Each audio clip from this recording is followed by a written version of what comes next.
E salve, benvenuti a questa nuova puntata di Calcio e Mercato. Questa volta ho portato un pezzo di storia, sono veramente contento e felice di avere qui con noi il mister Tommaso Napoli. Benvenuto mister. Ciao Pippo, grazie per l'invito e saluto i tuoi telespettatori con grande affetto. E tutti quanti, anche perché Vincenza, l'emozione io non me l'aspettavo di mister Tommaso, è emozionatissimo così. Vincenza, benvenuta. Guarda, Pippo, bentrovati a te e soprattutto al nostro ospite. Per me è stata un'emozione unica vederlo, anche perché ho ricordato quando ero un po' più bimba che andavo allo stadio, c'era lui, quindi per me è un'emozione unica, davvero una grandissima puntata. Benvenuto anche al nostro mitico Attilio Malena. Attilio, buon pomeriggio. Buon pomeriggio, io ritrovo il mister dopo non so quanti anni. Ciao mister.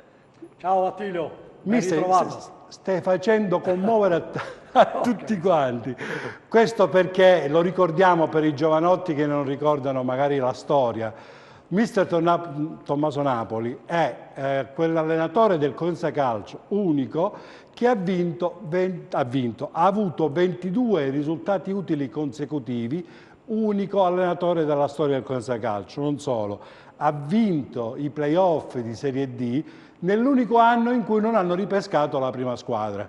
Cioè il record dei record è un po' che ha fatto arrabbiare a tutti, non solo al presidente Guarascio, ma soprattutto a te, mister.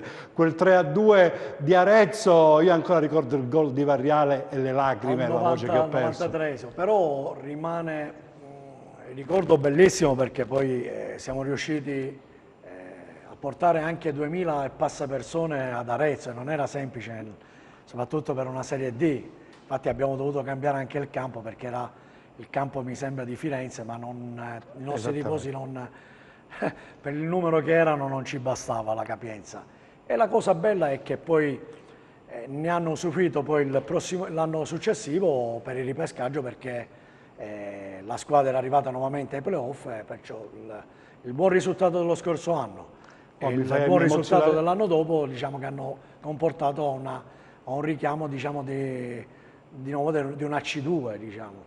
Questo. Mi fai emozionare anche a me perché quegli anni della Serie D sono stati gli anni più difficili e ci voleva giusto la tua rabbia, il tuo nervo, come dire, la tua caparbietà, perché molti di quei risultati sono dovuti alla tua forza sulla panchina. Io non dimentico le polemiche che ci furono, tu avevi ragione, poi dopo qualcuno ti ha dovuto pure chiedere scusa. E alla fine, mister, ci hai portato lì dove dovevamo arrivare e con quel risultato che il Cosenza ha acquisito sul campo, perché allora si ripescava, il Cosenza ne ha beneficiato solamente l'anno successivo. Allora, insomma, hanno rivisto un po' le cose come sono andate. Se mi permetti di aggiungere, io un plauso lo farei principalmente, più che a me stesso, a quel gruppo di ragazzi che hanno creduto, soprattutto in quel momento lì eravamo fuori dai playoff ed eravamo anche a 12 punti dall'Interreggio.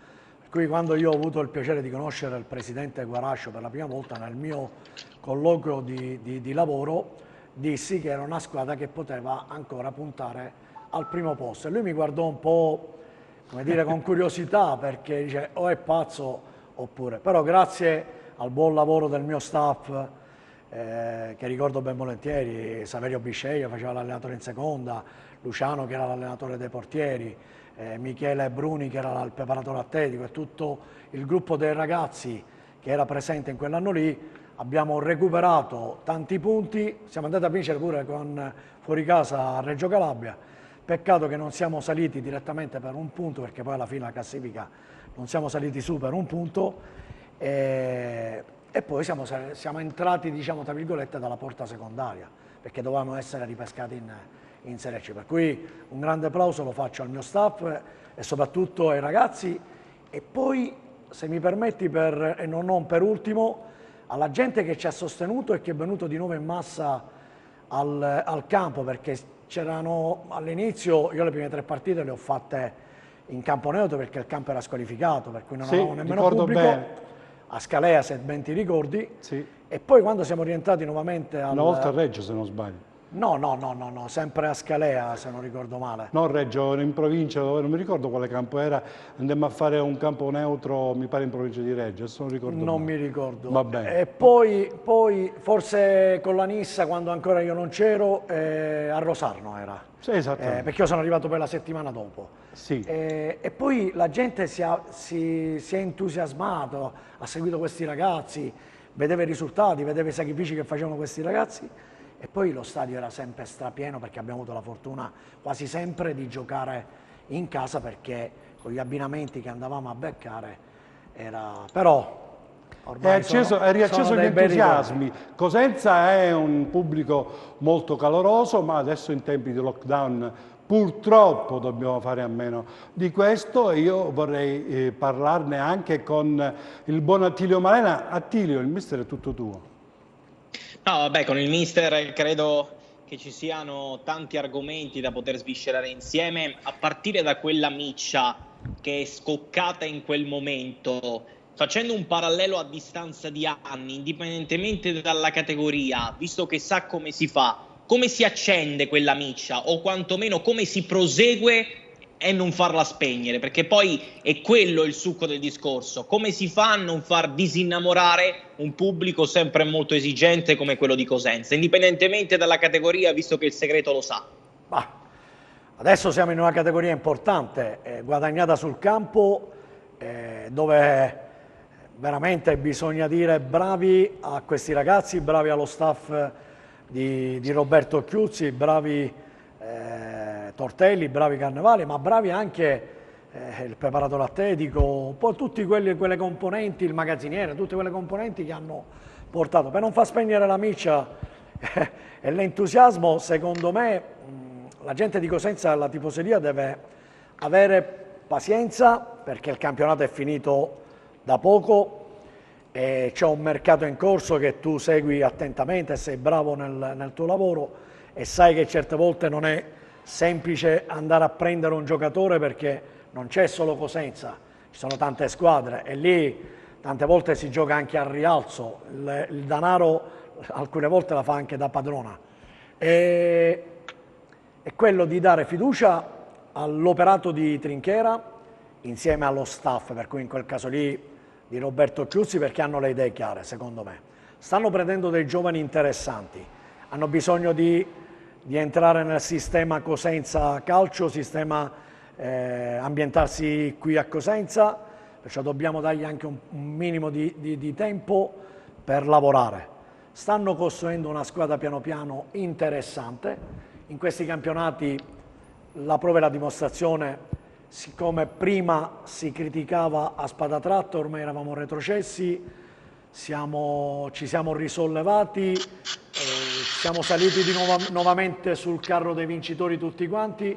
Avete visto, se c'è la serenità, se si rema tutti nella stessa direzione, se lo spirito è sempre uno spirito propositivo e soprattutto di positività, che parte dalla tifoseria fino a quello che è l'ultimo giocatore. I giocatori vedi che sono molto attenti a seguire questo, se hanno l'appoggio morale da parte della tifoseria, poi vedete vengono fuori quelle grandi prestazioni che sono accadute nel periodo del lockdown. Perciò bisogna dargli un pochino di tempo e soprattutto dargli fiducia alla società, a chi sta lavorando, al gruppo di giocatori che stanno lavorando in questo periodo del ritiro. Il calciomercato ancora non è finito. Perciò continuare su questo. Assolutamente sì. Vincenza, Pippo, il polso della situazione ce l'hai tu. Io Raccontaci. ho il telefono che sta andando avanti a risuonare proprio per Mister Napoli, ma insomma non ci aspettavamo il contrario. Mister, tutti quanti ti fanno i complimenti, sei una persona a cui Cosenza ha voluto veramente tanto tanto bene. E allora io ti faccio una domanda. È reciproco comunque, perché vivo qui a Cosenza. E infatti ti faccio una domanda che in realtà probabilmente è anche una domanda che avrei voluto farti all'epoca, no? Quando venivo a vedere le partite del Cosenza e tu allenavi la compagine rossoblù. Ti chiedo, che cosa ha significato per te allenare il Cosenza, ma soprattutto guardare in faccia quella che era ed è stata la tifoseria rossoblù? Allora, da calciatore diciamo che anche se hai delle grandi responsabilità, diciamo che ragioni singolarmente in funzione della squadra. E le responsabilità poi diventano minori e sono distribuiti nell'arco di 22 calciatori più tutto lo staff.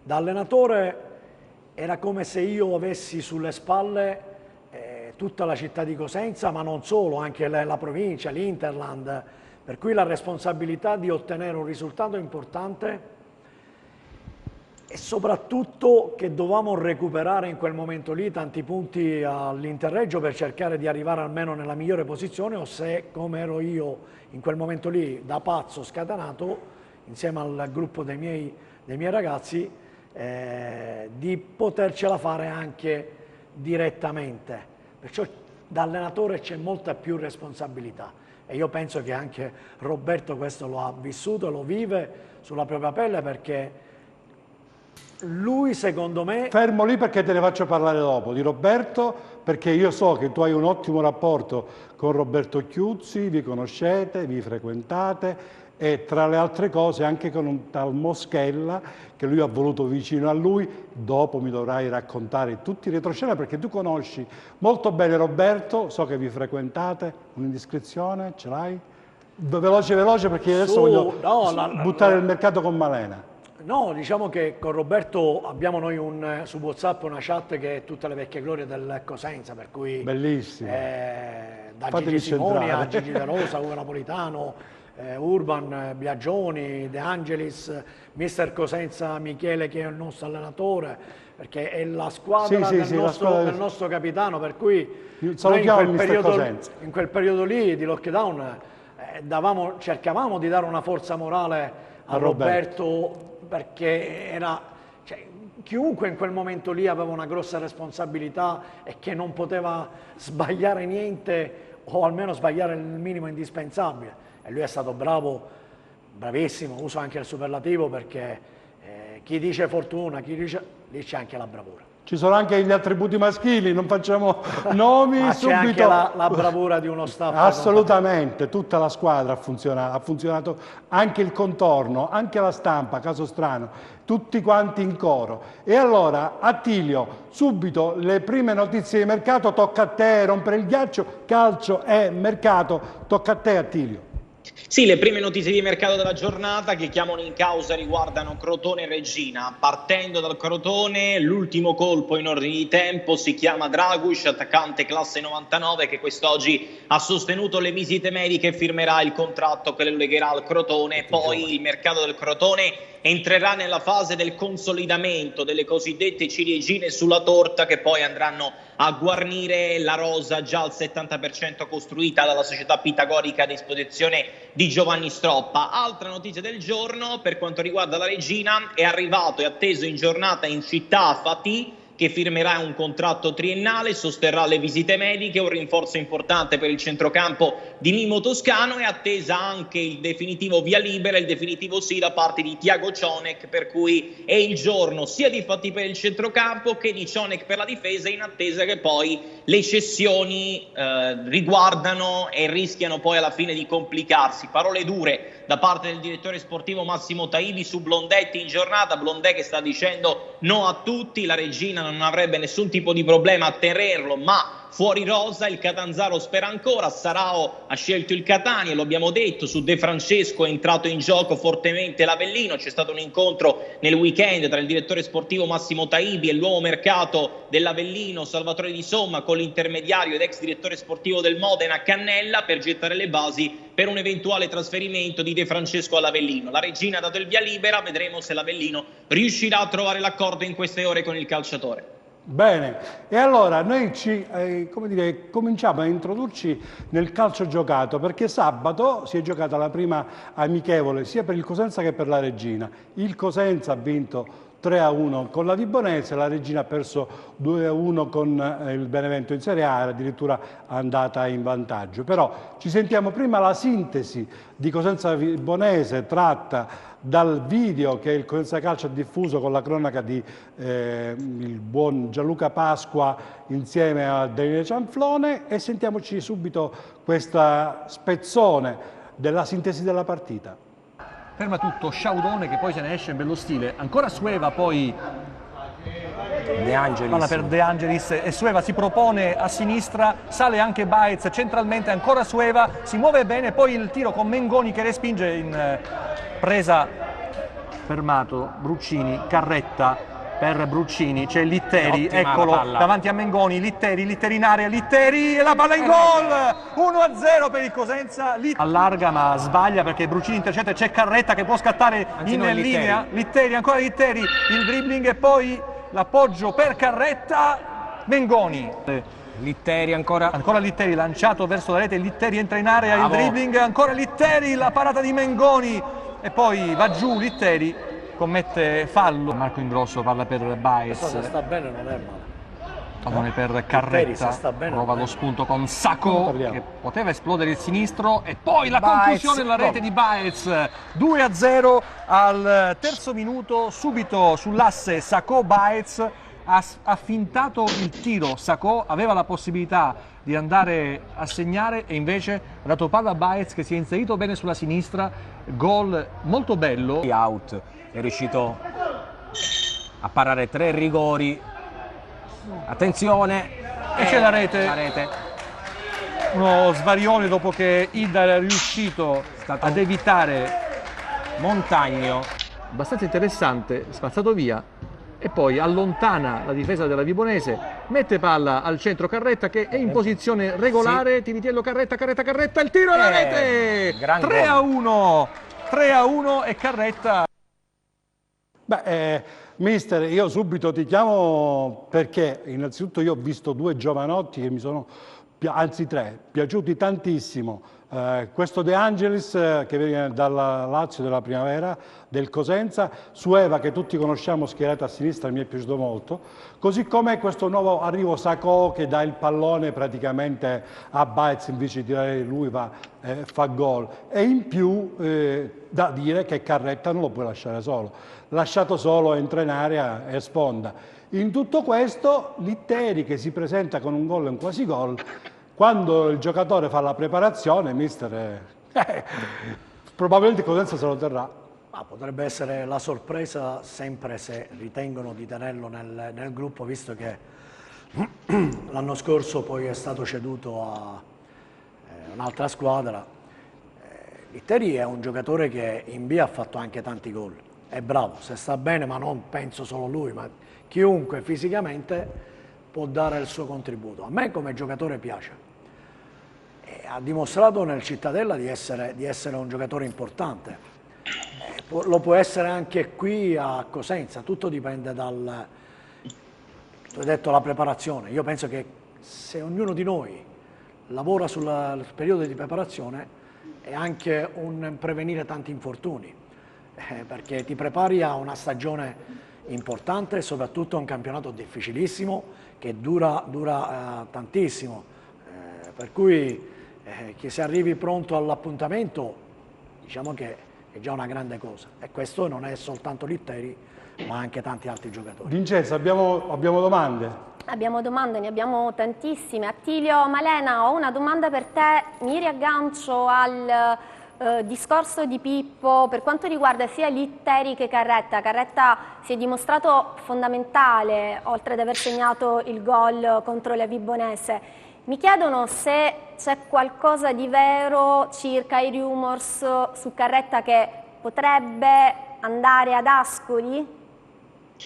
Sì, possiamo confermare il gradimento dell'Ascoli nei confronti di Carretta, è un calciatore che è stato osservato lungo tutto l'arco della stagione, c'è stato un pourparlers per il momento tra l'entourage di Mirko Carretta e l'Ascoli, non c'è trattativa avviata per quanto ci risulta, però possiamo confermare da indiscrezione in nostro possesso il gradimento dell'Ascoli nei confronti di Mirko Carretta. Per quanto riguarda Litteri mi dilungo giusto 30 secondi per una breve considerazione personale. Secondo me è stato sbagliato il concetto per come è arrivato Litteri a Cosenza, mi spiego meglio, ci si aspettava un Litteri, un attaccante, ci si aspettava in Litteri un attaccante da 20 gol potenzialmente. Litteri, per chi lo ha costantemente visto nella sua carriera, non ha mai offerto 20 gol a stagione, non è mai stato il bomber in grado di farti fare il salto di qualità. come giustamente diceva il mister, è sempre stato un attaccante che ha fatto il 100% in Serie B, che ha dimostrato ampiamente di poterci stare, ma non è un bomber da 20 gol, è un bomber da 10-12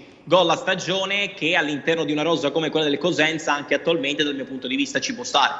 Assolutamente, io rinfranco la dose e si parla anche di Ardemagni e Armenteros. A quello che abbiamo capito, così come per Carretta, si parla per sapere se, a quanto abbiamo capito, cioè non bisogna anche illudere e dire che sono trattative avviate, o sbaglio Attilio?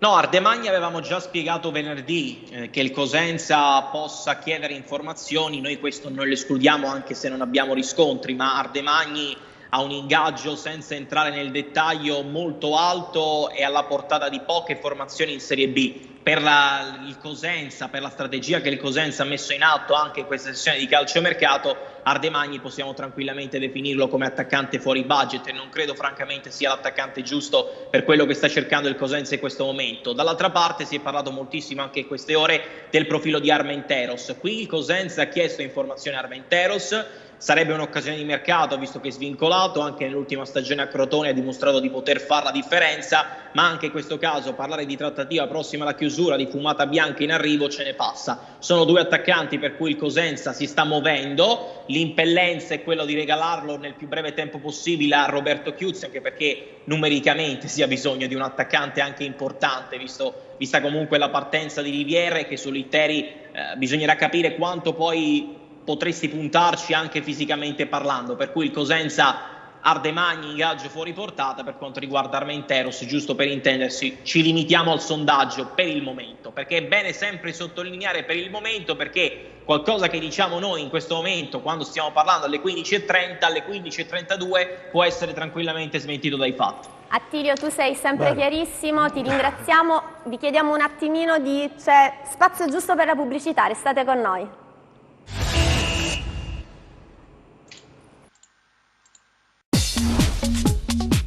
Cerca Teleeuropa sul tuo Play Store o Apple Store e scarica la nostra app.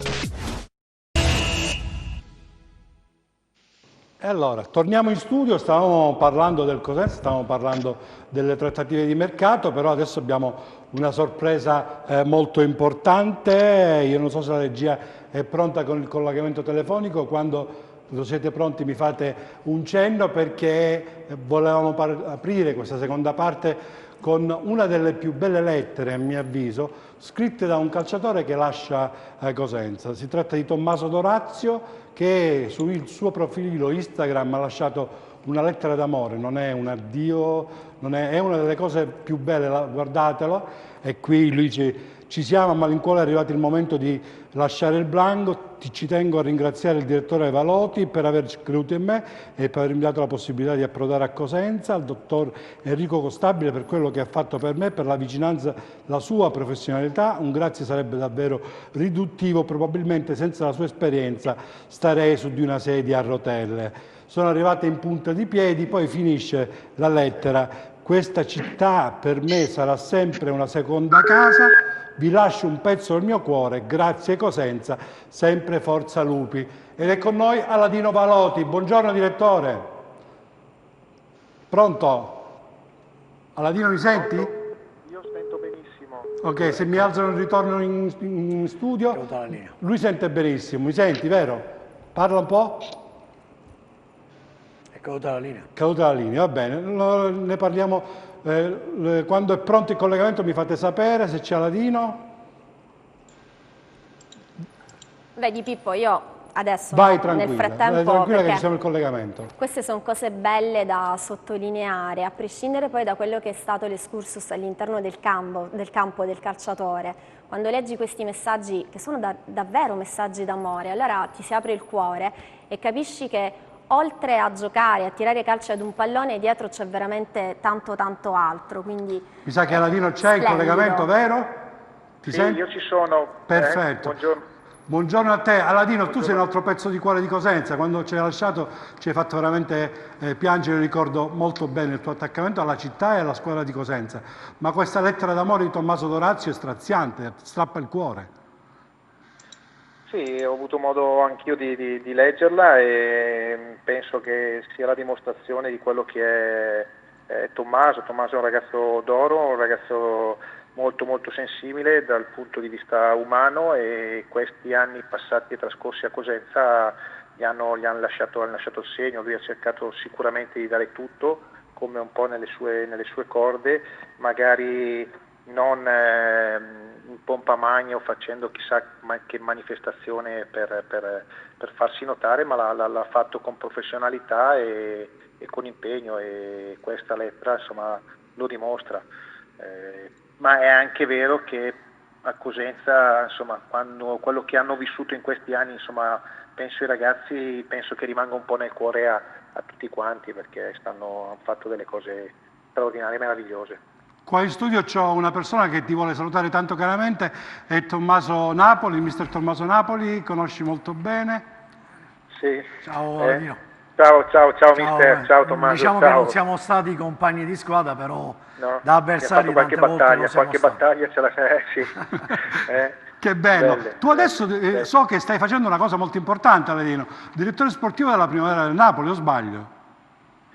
Sì, insomma, è capitata questa occasione, era un po' di tempo che Cristiano Giuntoli insomma, mi chiedeva insomma, se andavo un po' a fare questo. Speravo tanto di poter fare i grandi come ho sempre fatto, perché non so se sarò in grado di fare anche queste categorie, però insomma, mi sono buttato e vediamo, ci proviamo, cerchiamo di metterci il massimo dell'impegno e vediamo di far bene. Ma tu già hai seminato tantissimo, perché a Bergamo io so che tu hai cacciato dei grandissimi giovanotti, non li faccio io i nomi, però voglio dire, con i giovani hai tirato fuori tante cose buone, ma c'è qualcosa per il Cosenza anche da quelle parti?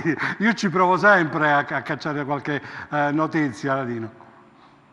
Ma sì, Napoli secondo me ha giocatori interessanti, giocatori che sono in giro, che stanno facendo un po' la gavetta in giro per l'Italia, e voi sicuramente ne sapete qualcosa, perché due giocatori importanti sono già passati per Cosenza, e sono due giocatori che possono ancora far bene e dire tanto ancora per il proseguo della loro carriera. C'è anche con noi Attilio Malena che vorrebbe farti sicuramente una domanda. Attilio, per Aladino Valoti. Non ho avuto modo di sentire il direttore. Innanzitutto gli faccio un grande in bocca al lupo, perché è una responsabilità rappresentare un club straordinario come il Napoli. Però dal direttore volevo capire come si è approcciato a questi primi giorni di lavoro e che settore giovanile ha trovato all'interno del club partenopeo.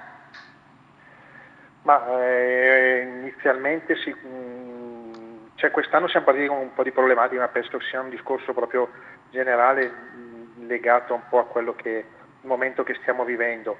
Poi per quanto mi riguarda ho cercato di entrare per avere conoscenza dei gruppi. Io ho ereditato un po' i 2002 che sono rimasti dell'anno scorso, e ho preso conoscenza dei 2003 per cercare di formare un gruppo. Siamo ancora in ritiro, metà settimana finisce il nostro ritiro, e spero insomma di mettere lì quella che può essere un po' la rosa per poter fare questo campionato. Andremo a fare un campionato magari anche un po' sotto età, però penso che sia questa un po' la logica che dobbiamo perseguire, cercare di mettere in campo magari giocatori con dei valori, senza stare a guardare il discorso dei fuori quota.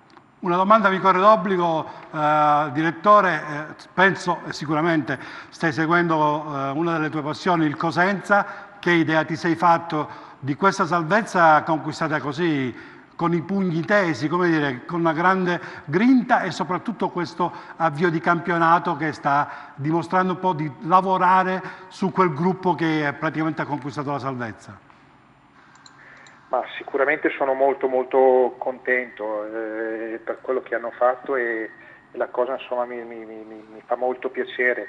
Poi, se devo essere sincero, una salvezza che io avevo avuto modo di sentire insomma il presidente nei momenti verso fine stagione, proprio anche quando era in ballo un po' la decisione magari di cambiare qualcosina, e non vi nascondo che il presidente è sempre stato molto molto ottimista e ha sempre creduto in questa squadra, per cui sono contento che sia andata così, perché è la dimostrazione quando c'è la proprietà che ha una linea guida, una direzione, poi diventa anche facile, porta dietro tutti, per cui sono stati bravi la società, il presidente, il direttore e poi bisogna fare i meriti, dare merito a quello che ha fatto Roberto Chiuzzi. Sono molto contento anche per Roberto, perché già quando c'ero io, insomma, si vedeva che aveva nelle corde la voglia di provare a fare questo mestiere, di fare l'allenatore, e mi fa molto piacere, insomma, che lo stia facendo bene. Io un'ultima domanda te la voglio fare e ti voglio strappare. Puoi metterci una buona parola per Tutino Palmiero? La metto sulla battuta. Penso che non ci sia bisogno che io dica niente, insomma, sono giocatori che conoscono tutti e sono giocatori che hanno sicuramente il mercato, però posso anche pensare che fare un'altra stagione da protagonista a loro possa servire. Dopo Cosenza hanno avuto forse un po' di alti e bassi, per cui il pensiero mio è quello che hanno proprio bisogno magari di trovare la continuità giusta per provare a fare poi magari ancora uno step superiore l'anno prossimo. Grazie direttore, un in bocca al lupo per quello che stai facendo e soprattutto grazie per la tua passione e la tua amicizia verso Cosenza. Grazie a te, grazie a tutti, saluto tutti, grazie, ciao mister, arrivederci. Ciao, grazie, ciao. grazie direttore. Grazie, ciao Tommaso, ciao. Ciao Aladino. E allora, Vincenza, tocca a te, la palla, l'incombenza di dopo questo fardello importante. Sono un po' offesa con te. Come mai mi stai chiamando Vincenza? Ti ho chiamato Vincenzo? Eh sì, ma cosa sta Vivia, succedendo? No, cosa sta succedendo? Hai ragione. Ti prego. Vivia, scusa, mi sto dicendo Michela, dai, ti prego. Allora, torniamo seri, ci sono una marea di domande, soprattutto, chiedo scusa, per Mister Napoli. E mister, che cosa pensi di quella che è la campagna acquisti del Cosenza e quali sono i nomi che tu vedresti essere potenzialmente validi, soprattutto lì all'attacco dove di fatto ancora mancano, abbiamo delle lacune? Sicuramente ci sono tanti giocatori ancora, non dico liberi, ma che potrebbero passare da una squadra a un'altra, però tutto dipende sempre dal discorso soldi, purtroppo, perché ci sono delle squadre che magari sulla carta sono attrezzate per vincere dei campionati e magari squadre che lottano per un posto, che so, di arrivare quinti, sesti nei playoff.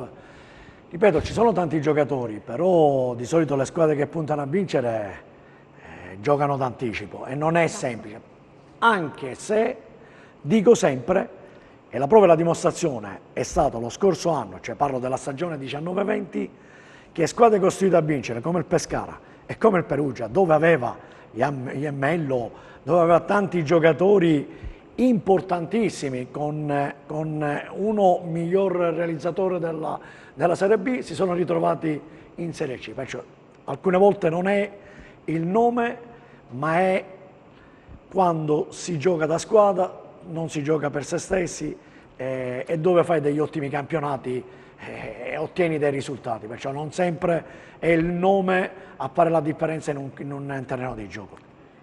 Un'altra domanda, questa volta per Attilio Malena. Attilio, ti chiedono cosa sai di Acampora, centrocampista, mediano, trequartista della Spezia. Sappiamo che potrebbe piacere al Cosenza Calcio un 26enne.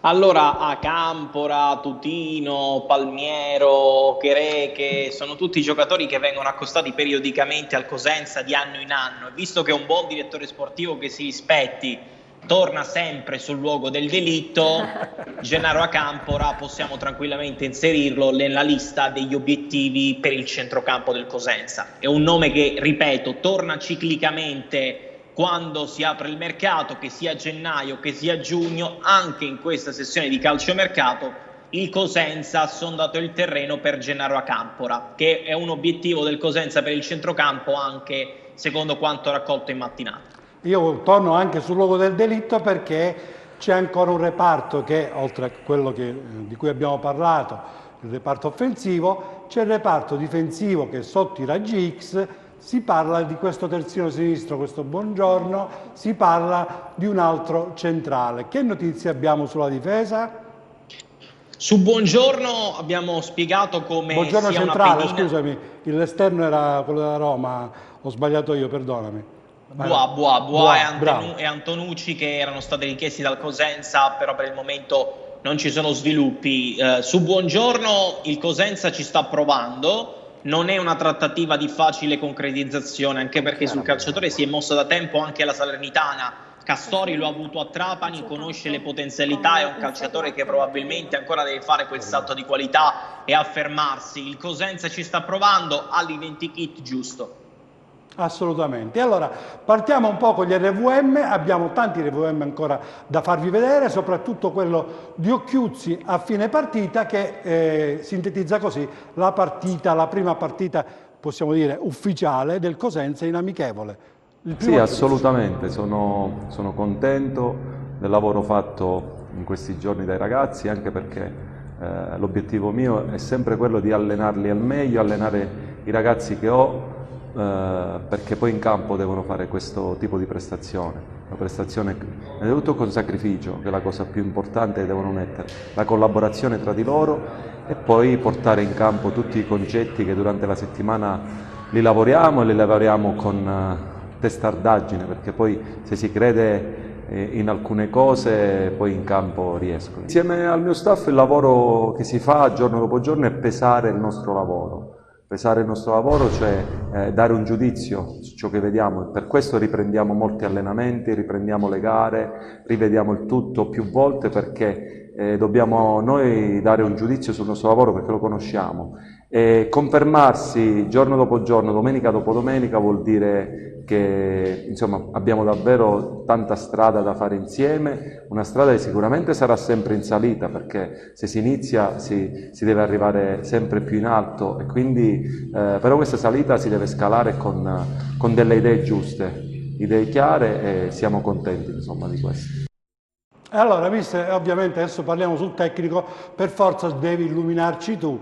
Occhiuzzi, l'hai detto poco fa, questo scoop che vi parlate, queste vecchie glorie, e praticamente si fa squadra tutti insieme. Bene l'arrivo di Moschella, una grande mente, a Crotone ha fatto tante cose importanti. Moschella, voglio dire, tutta la squadra, lo staff, ne parlavamo prima in fuori onda, tutto questo staff del Cosenza, Moschella, Occhiuzzi, Carnevale, Tortelli, è a mio avviso la strada giusta per lavorare bene. Però la domanda ovviamente è sul tecnico. Occhiuzzi crede in questo 3-4-3 e questa sua filosofia che gli ha permesso di vincere i playoff, e a quel punto perdonatemi, non i playout, ma il finale di campionato, perché per me è una una vittoria di campionato. Di Braglia quando siamo saliti, per me li ho equiparati a quello. Mister, quello che volevo dire, lui continua su questa strada e solo attaccando si vincono le partite, poi questa ognuno la vede come vuole. C'è chi sull'1-0 all'80° mette il difensore, chi sull'1-0 all'80° mette l'altra punta, no? È un modo di vedere il calcio diverso. Giusto. Allora, lui sostiene, ed è quello che fa fare il salto di qualità e che alza l'asticella in ogni squadra, è il lavoro, i concetti, la ripetizione del gesto. Dice, noi c'è la testardaggine, usa il termine testardaggine, c'è il che, ripetere sempre quello che lui, voglio dire, crede, e soprattutto in quel sistema di gioco del 3-4-3, dove puoi attaccare con 5-6 persone con una facilità unica, perché sono 3 attaccanti, i 2 esterni d'attacco più l'attaccante centrale, e i 2 esterni con uno dei 2 mediani che si può inserire anche senza palla. Ok, diciamo che rimane, tra virgolette... infatti Bruccino e Sciaudone hanno queste qualità. In fase difensiva rimane un play, uno dei 2 play a secondo chi si inserisce, e i 3 difensori centrali che vengono su ad accompagnare per dire la squadra. Lui parla dei concetti e la ripetizione del gesto. Cioè noi siamo lì a lavorare su quello che crediamo, ed è la cosa più importante per alzare l'asticella e lavorare bene, che è quello che è successo nel periodo, senza nulla togliere a mister Braglia naturalmente, è quello di aver creduto in quei concetti, in quel sistema di gioco, e dove la squadra lo ha seguito passo passo. E quando giochi da squadra si ottengono i risultati. Tu puoi avere i migliori giocatori, ma non giocano da squadra, sono dei solisti e non vinci niente.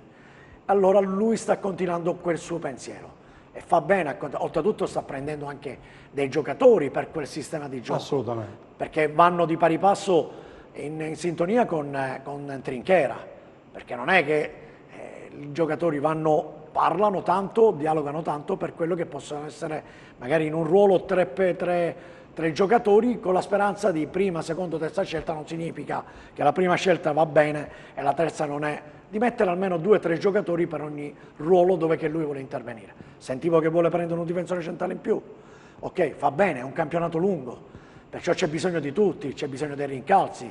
Non è che mi giro in panchina, guardo e dico aspetta un attimo, quello è da meno rispetto a chi sta giocando. No, deve avere 22-23 giocatori e sto vedendo che sta tenendo anche in squadra tanti ragazzi della primavera che stanno facendo anche bene, per cui possono far parte anche della rosa. Di questo ne parliamo dopo, perché c'è un'altra domanda e ti interrompo, se vuoi finire il concetto. Se no, e finivo. Deve avere sempre la possibilità che quando esce uno e ne entra un altro è di quasi pari livello.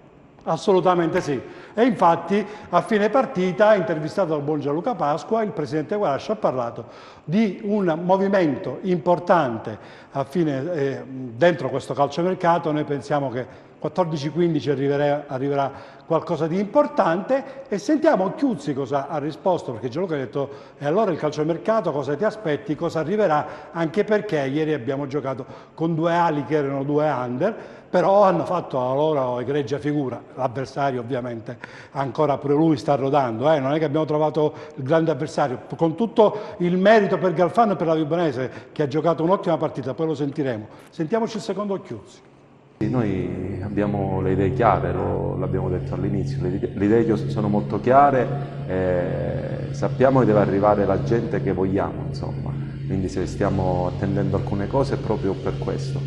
Però a me preme fare i complimenti a chi sta lavorando adesso con me e insieme al mio staff, perché io non lavoro da solo, lavoro con il mio staff, lavoro con dei ragazzi che in campo, fuori dal campo, mi danno davvero tanto. Quindi credono nelle mie idee, non solo idee calcistiche, credono nel mio credo, credono in ciò che io voglio. Insomma, la squadra deve avere innanzitutto serenità, ma deve avere la cattiveria per voler raggiungere i risultati. No, mi piace questo fatto che tu sottolinei il plurale, perché è un gioco di squadra anche. Lui, a mio avviso, è un giocatore tra i giocatori, perché alla fine pure questo fatto è importante. Sì, soprattutto perché oltretutto lui è molto più giovane di me, per cui ha smesso da qualche anno in meno, voglio dire, e ancora bene o male chi ha giocato riesce ad arrivarci un pochino prima per cosa pensa il calciatore all'interno di uno spogliatoio. Ok, allora è giusto che lui usi vogliamo, i giocatori che vogliamo, cioè significa che c'è un lavoro dietro che non è solo Trinchera, ma è Trinchera e nello stesso tempo il presidente, perché è tutto un gioco di squadra anche in quella cosa lì, cioè nell'andare a prendere i giocatori. Vogliamo, poi usa voglio, perché dice io vogliamo, ma voglio, cioè arrivare a prendere quei giocatori lì perché sono convinto che mi fanno alzare l'asticella all'interno di un gruppo. E poi ripeto, tante volte chi non credeva per dire a Rivière, chi non credeva l'anno scorso in Carretta, chi non credeva in quell'altro, poi si sono ricreduti, perché ripeto, il pubblico di Cosenza deve andare sempre nella stessa direzione e aiutare questi giovani. E lo sai perché te lo dico? Perché lo ha fatto nel periodo di Braia dopo la sconfitta di Render, c'è stata una compattezza fuori dal normale, c'è stato lo scorso anno, ma c'è stato anche nei momenti di difficoltà, quando c'era l'anno prima per la salvezza. Perciò la gente deve amare questi colori sempre, anche nei momenti di difficoltà, e non abbandonarli nel momento di difficoltà, e quando si vince siamo tutti bravi. Michela, Nicolina, scusami. Claudia. Ermenegilda. Ci giochiamo un pochino con questa storia. So che hai una domanda per il buon Malena. Sì. Allora Attilio, ho una domanda per te. Vorrebbero sapere se ci sono novità sulla presenza o meno di Casasola. Allora, indipendentemente da Casasola, abbiamo verificato in questi minuti, possiamo dare un nome nuovo per il centrocampo del Cosenza. Il Cosenza avrebbe richiesto al Torino, oggi dovrebbe essere il giorno di Cone, innanzitutto, del ritorno con il Cosenza che ha strappato il definitivo via libera al Torino. Sempre al Torino il Cosenza ha chiesto il centrocampista classe 1999 Shadi Okwada. Spero che la pronuncia sia quella giusta. Rivelazione tra le fila dell'Albissola, è stato visionato anche negli anni scorsi dal Wolverhampton, di proprietà del Torino. Il Cosenza ha richiesto al Torino questo calciatore, Shadi Okwada, classe 99, centrocampista. Attilio, grazie. Se ci dai un attimo ne riparliamo fra 2 minuti, c'è la pubblicità, restate con noi. Cerca Teleeuropa sul tuo Play Store o Apple Store e scarica la nostra app. Ebbene, torniamo in studio, salutiamo Attilio Malena che ci aveva preannunciato che doveva lasciarsi, grazie a Attilio. Nel frattempo la regia proprio preparare l'altro collegamento che abbiamo con la redazione della Gazzetta del Sud, con Vittorio Scarpelli. Quando ci siete mi date l'ok e nel frattempo c'è Vittorio, ci sei Vittorio? Sì, sono già con voi. Mamma mia, guarda, oggi una regia splendida, un lavoro splendido e qua sta fremendo per salutarti mister Napoli. Vittorio. Sì, ciao Vittorio. Fremo anche io perché, ciao caro mister, fremo anche io perché è una persona che stimo molto, mister Napoli, anche se in passato abbiamo avuto anche l'abbiamo pensata diversamente. Guai se non fosse così. Bravo. La cosa bella tra persone che amano il calcio e lo sport è poter dire quello è un calcio costruttivo. Esattamente, io lo stimo molto il mister e non è un caso che sia molto stimato da tutti, perché ha lasciato davvero il segno a Cosenza, quindi io l'ho rivisto con piacere l'altra volta, lo riascolto con altrettanto piacere adesso. E allora, prima Vittorio. Sì, prima di sganciare le altre bombe, perché so che mi sta sorridendo Emilia, Vincenza? Caterina.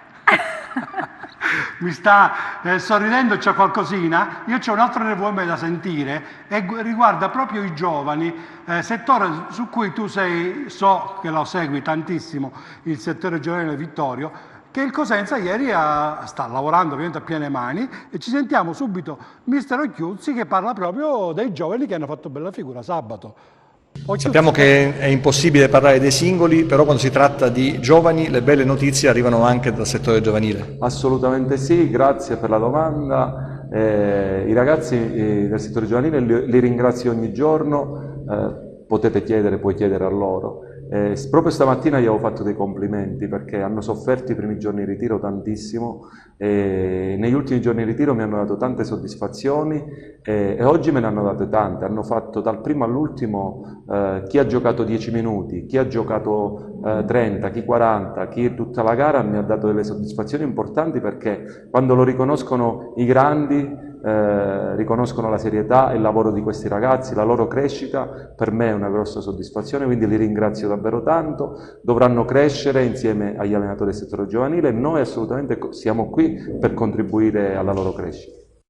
Beh Vittorio, io ti giro subito la prima domanda perché l'ho fatta al mister prima, ne avevamo parlato in sede di commento dell'amichevole di sabato. A me sono piaciuti tantissimo questi giovani, sia De Angelis che Sueva, sia quel greco che è entrato, ma un po' tutti quanti li ho trovati in palla. Veramente un settore giovanile importante c'è quest'anno, anche se lui ringrazia tutti e fa capire che probabilmente ce ne sarà bisogno ma non subito. Ecco, questa tua premessa è fondamentale, probabilmente ce ne sarà bisogno ma non subito. Sui giovani, mister Napoli me ne può dare anche conferma, sui giovani bisogna andare sempre cauti, perché poi è facile etichettarli in fretta e furia come dei bidoni quando sbagliano la prima partita, ma non dobbiamo mai dimenticarci che a 20 anni si possono sbagliare le partite su via. Quindi il vero problema è proprio questo, ce ne sono e ce ne sono di interessanti. Ed è una delle basi della trattativa tra Occhiuzzi e Guaraci è stata proprio questa.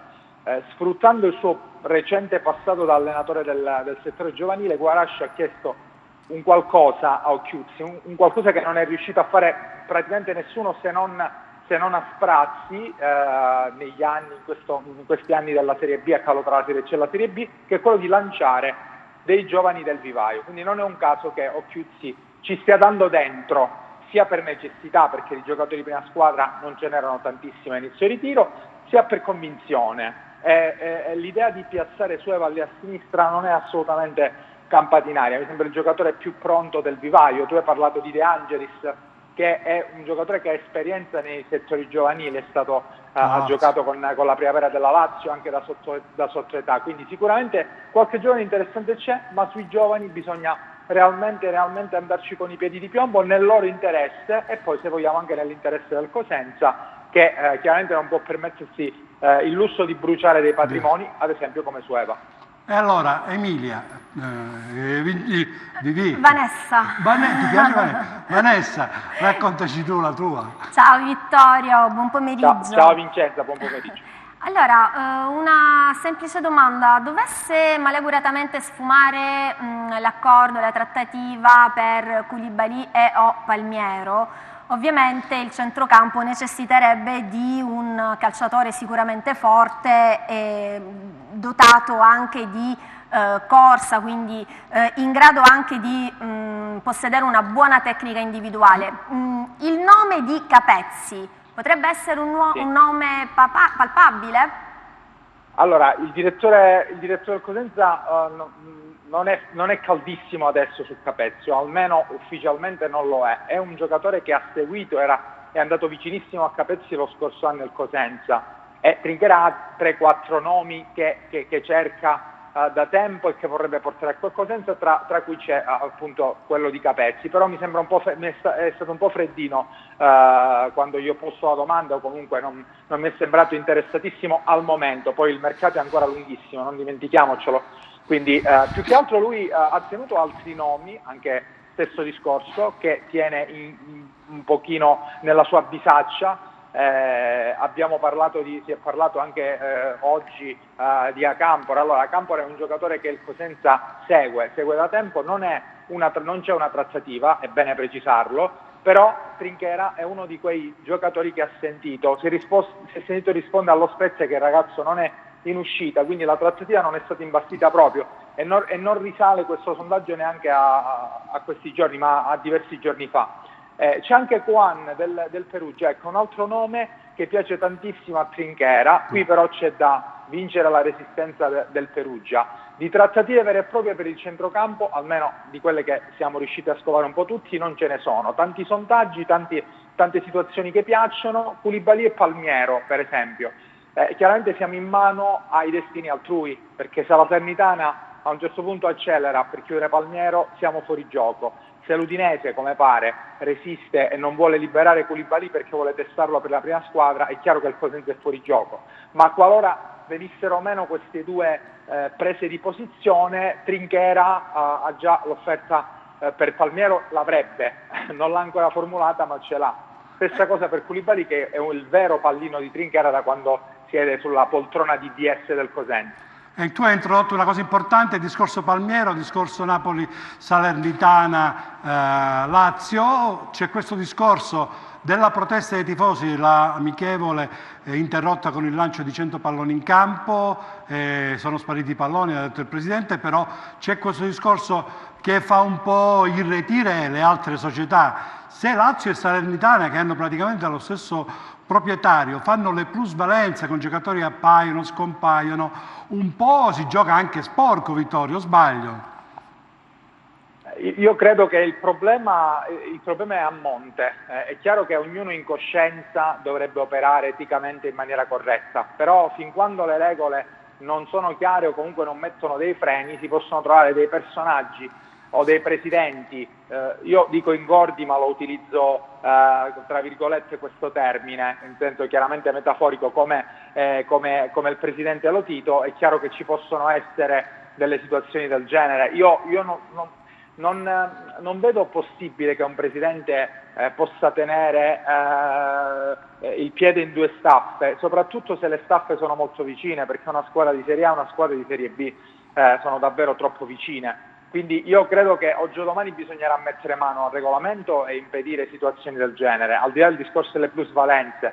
Ma il caso Casasola, quasi prigioniero lì a Salerno, comunque all'inizio sono state grandi resistenze per andare lì, è emblematico di come realmente il calcio abbia dei problemini anche da quel punto di vista. Io di questo volevo parlare con Mister Napoli, anche perché il Cosenza è alla caccia del Casasola di turno, ma vorrebbe rimettere le mani su Casasola, ma sappiamo tutti che addirittura Ranieri, questo terzino sinistro che doveva arrivare a Salerno, ha detto no per questa situazione. Mister, ti devo anche dire che però questa è una situazione incredibile che un po' vincola, a mio avviso rovina anche il mercato.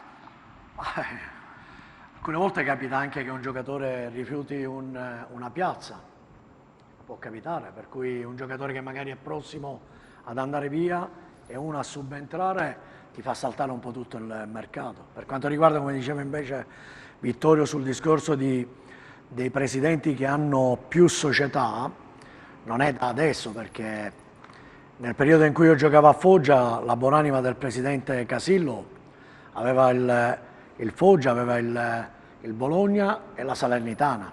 Potrebbero mettere anche delle persone lì con un altro nome e tenere ugualmente le stesse società, però purtroppo, come hai detto tu, non sono mai chiare i regolamenti e giocano su queste cose. Oltretutto lì hanno degli avvocati importanti e sanno dove poter attingere e dove non poter attingere.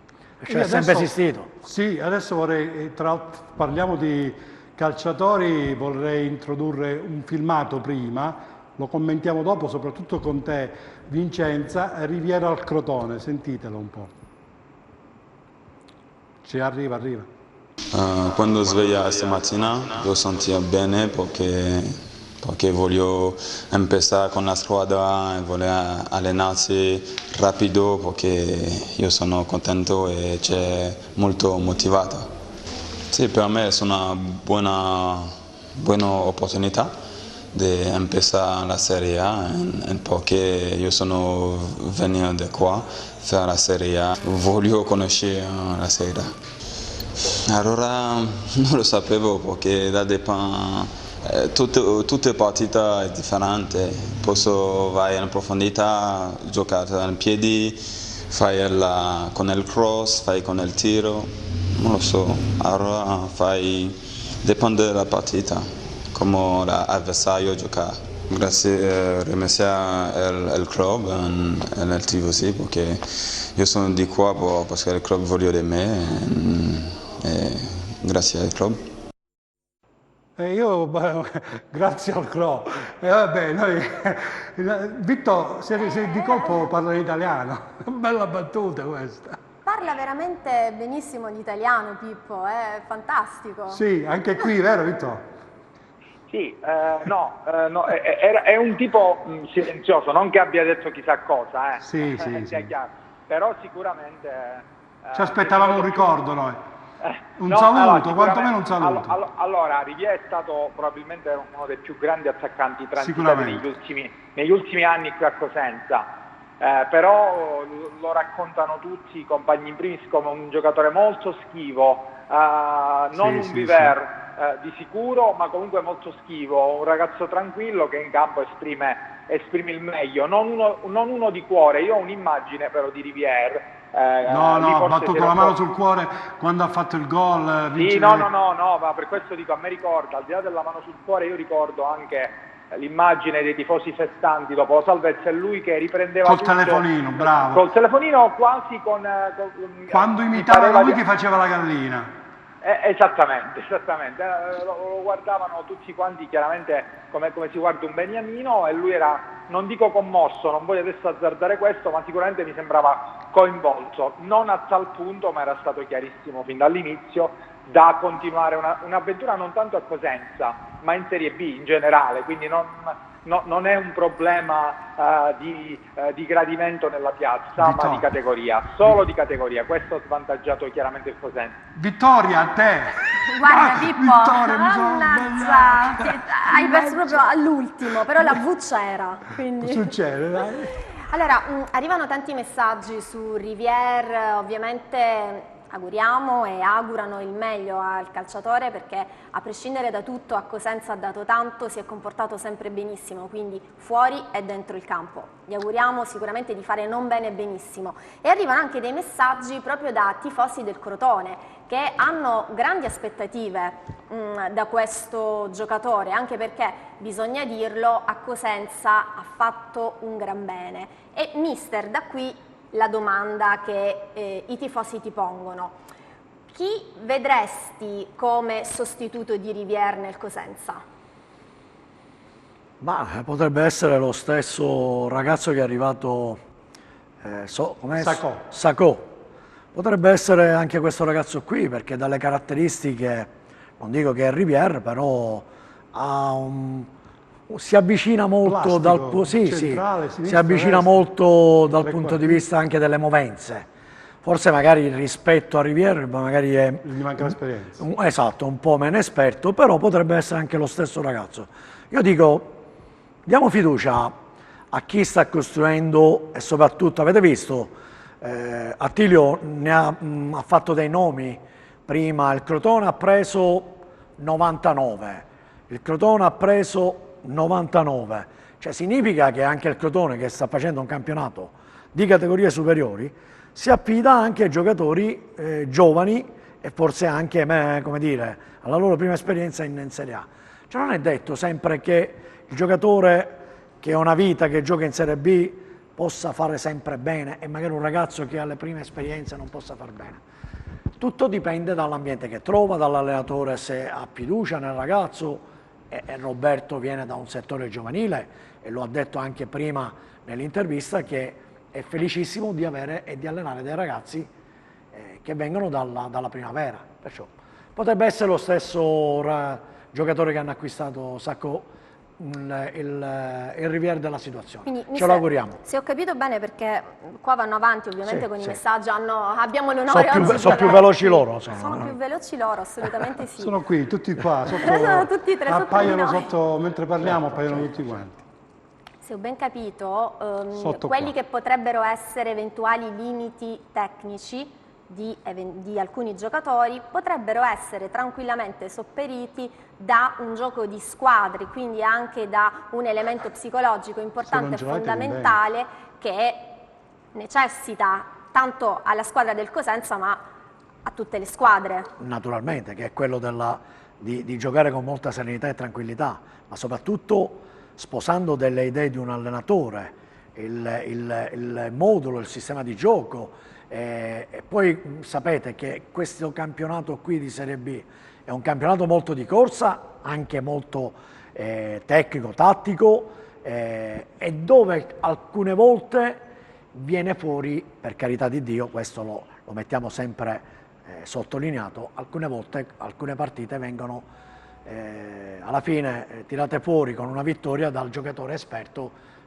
perché l'esperienza non guasta da nessuna parte. Però io dico che il gioco di squadra, rispetto a un gioco che ha una squadra con tanti singoli che vanno per i fatti suoi, io preferisco più il gioco di squadra con la finalizzazione sempre anche della giocata individuale, perché se io arrivo davanti negli ultimi 16 metri, non ho compagno di squadra e tento il dribbling, salto il primo uomo, salto il secondo e faccio gol, non è che non lo accettiamo questo gol. Pippo, lo vogliono di nuovo nel Cosenza, sì, te lo dico. Io propongo, il presidente guarda, ma le giovanili le già finite. Abbiamo un mister che ti ha vinto la Serie D, a te proprio, è un minimo di riconoscenza, te lo vuoi mettere in società. Io la proposta la faccio sempre, mister, è un mio vizio, lo faccio. Presidente, le persone che meritano. È una stima reciproca. Sicuramente, però sarà modo e tempo un domani di poter. Non sarebbe male. Vittorio, intanto Attilio prima di andare via ci ha lasciato questa piccola bombetta, questa Uccadè, che non è male come notizia, così come sapevamo tutti, la regina al canto suo ha preso questo Fatè. Questo è giusto il preambolo e poi ti chiedo, dopo questo, la Serie C che aspetta il Rende per fare addirittura i calendari, stiamo lavorando anni luce in ritardo da quelle parti.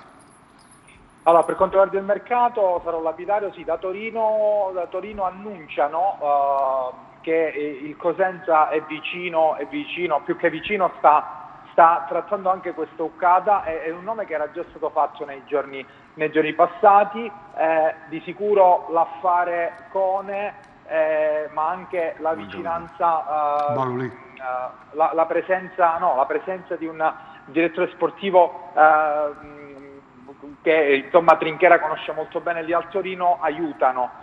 In più nell'affare Kone dovrebbe esserci, questo sempre da Torino lo dicono, dovrebbe esserci l'inserimento di un giovane, il giovane Aceto, parlavamo prima dei giovani del Cosenza, dovrebbe finire in questa operazione, dovrebbe essere, ma questo lo prendiamo con le pinze, perché arriva sempre da Torino questa informazione, dovrebbe esserci un prestito con diritto di riscatto a favore. Fermo lì un attimo, no, ti aggiungo un'altra che ho letto freschissima, praticamente sempre il Torino, Millico pare che non sia destinato più alla Serie A ma si punta sulla Serie B. Mi suona strana questa cosa perché è uscita stamattina.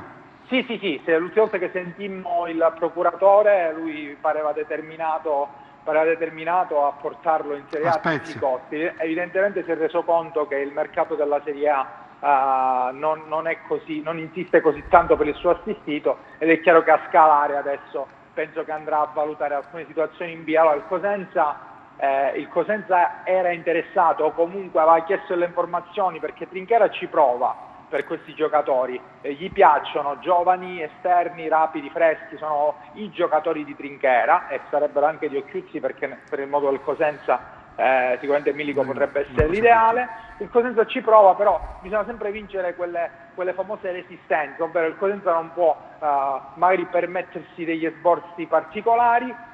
Si sa già che non lotterà magari per una promozione diretta o comunque per i playoff. È chiaro che i giocatori poi fanno anche questi tipi di valutazioni. Bisogna ingolosirli come? Bisogna ingolosirli con un discorso tecnico e Occhiuzzi secondo me può essere la chiave di volta, un ragazzo giovane che ha idee, che lancia appunto i giovani.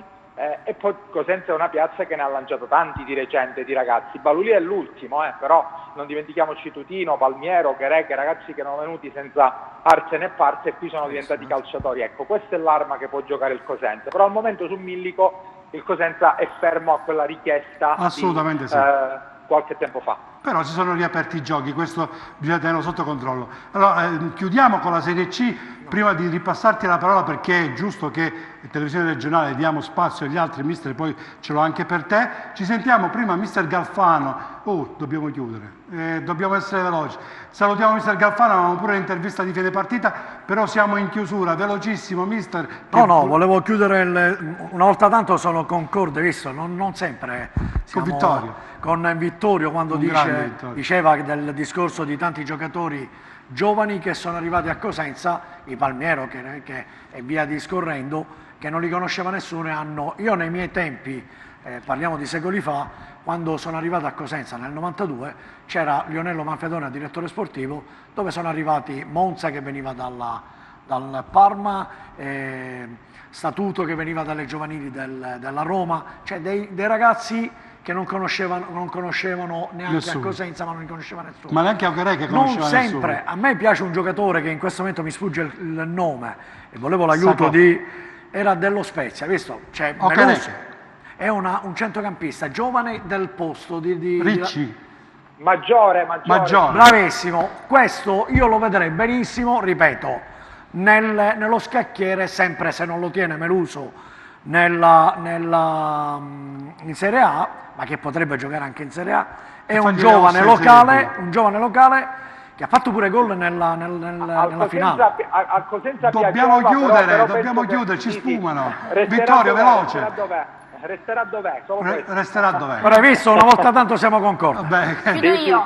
Vai, Miguel. Chiudo con questo, ascoltatemi bene, che la tecnica è il pane dei ricchi, ma l'amore per la maglia è quello dei poveri. Ecco l'aforismo di Vincenza Gallo. Io vi saluto, vi ringrazio, saluto tutti i nostri ospiti, mister Napoli, Vittorio Scarpelli, saluto tutti quanti. Valena, ciao Vittorio. Ringrazio tutti, noi ci vediamo domani, stesso orario, stesso programma, come sa anche la mamma, domani conduce Franco Segreto, noi siamo sempre qui a parlarvi di calcio. A domani, ciao!